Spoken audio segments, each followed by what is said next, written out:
여기 나오면서 아마 저를 아시는 분도 계시고 할 텐데, 저 사람이 할 수 있으면 나도 할 수 있다라고 생각을 하시는 분들도 있을 것 같아요.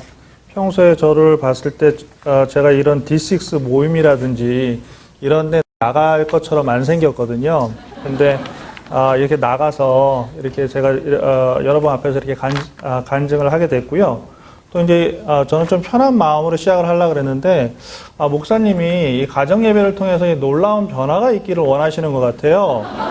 근데 실질적으로 그렇게 놀라운 변화가 있지는 않습니다. 지금 현재까지는. 그래서 제가 이거 간증을 할 때 그거를 감안하시고 들어주시면 감사하겠습니다. 예, 그럼 시작할게요. 네. 성경 일독 큐티, 기도를 통한 하나님과의 교제, 가족과 하나님의 말씀으로 하나 되고 소통해서 항상 서로 사랑하는 가정 만들기 등은 제가 무의식적으로 숙제처럼 가지고 있었던 부담이었습니다. 좋다는 것도 알고 실천하면 나에게 긍정적인 변화가 있을 거란 것도 알겠는데 부담스러운 것들이었습니다. 그런 중에 어느 날 아내가 D6 미팅이 있는데 가자고 하더군요. 그래서 이건 또 뭔가 하는 의문이 들었지만 가정의 평안을 위해 기꺼이 끌려갔습니다. 그곳에 가니까 좋은 말씀하시는 착한 목사님, 저와 아내와 같이 착해 보이는 아내님들, 그리고 저와 같은 순한 양들이 있었습니다. D6 모임에서 목사님이 가정 예배의 중요함을 말씀해 주시고 목사님 가정을 비롯해 다른 가정에서 가정 예배의 어려움을 있는 그대로 나눠주셔서 저희 가정도 용기를 내어서 시작하게 되었습니다. 처음에 가정 예배를 해보니 역시 쉽지는 않았습니다. 아무리 가족이지만 처음 해보는 것에 대한 어색함과 쑥스러움이 있었고 아이도 부모가 평생 안 하던 일을 하니 얼떨떨하면서 시작했습니다. 가정 예배는 형식을 갖춰 신실한 마음으로 매일 해야 한다. 하면 좋죠. 처음에 한 달에 몇 번 하기도 힘들었습니다. 목사님이 가정 예배는 일단 시작하는 것이 중요하고 긴 시간을 하려고 하지 말고 짧더라도 지속적으로 하는 것을 먼저 목표로 삼아야 된다라고 말씀하셨기 때문에 저희도 시간에 구애받지 않고 5분, 10분이라도 하려고 했습니다.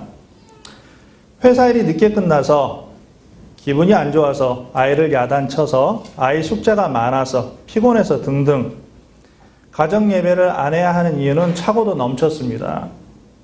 목사님 견으로 처음에는 잠언 말씀이 1장에서 31장까지 있으니 매일 말씀을 읽기에 좋다고 하셔서 저희도 잠언 말씀으로 시작했습니다. 하지만 하루에 한 장씩만 읽어도 한 달이면 다 읽을 수 있는 잠언 말씀 읽기를 몇 달이 걸렸습니다. 그래서 저희는 무조건 형식을 떠나서 매일 앉아서 가정 예배를 하려는 노력을 했습니다. 처음에는 찬양도 안 했고 무조건 자리에 앉자마자 날짜에 맞춰 잠언 말씀을 읽고 각자의 깨달음 또는 생각을 나누고 서로의 기도 제목을 나눈 뒤 기도로 마쳤습니다. 그렇게 하니 10분에서 15분 정도 걸렸습니다. 적어도 시간 부담 때문에 가정 예배를 미룬 일은 이제는 없습니다. 그리고 가능하면 핑곗거리 생기기 전에 밥 먹고 바로 앉아서 그릇들만 치우고 가정 예배를 합니다. 가정 예배가 적어도 횟수로 어느 정도 자리를 잡으니 조금 더 욕심이 생겼습니다.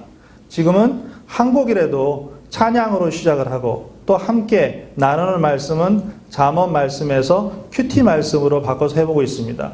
큐티 말씀이 짧습니다.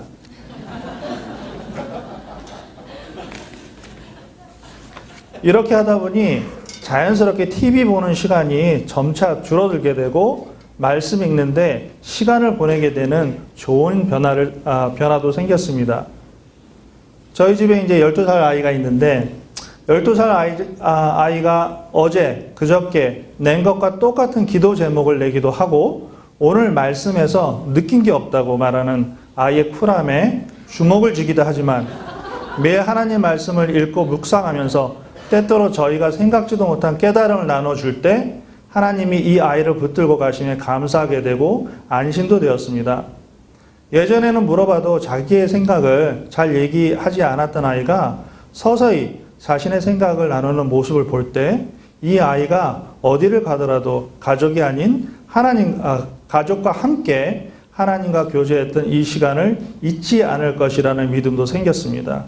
한 단계 나아가 목장에서 아이들이 자기들끼리 따로 목장을 하는 모습을 보면서 가정 예배를 통해 훈련된 생각의 표현과 소통의 모습을 볼 수 있었습니다. 저희 집에는 2살 된 방해꾼이 있습니다. 비록 떼쓰기도 하고 예배를 산만하게 만들기도 하지만 가정 예배 때는 자기도 꼭 어떤 책이라도 가지고 와서 일단 자리에 앉는 모습에 흐뭇함을 느낍니다.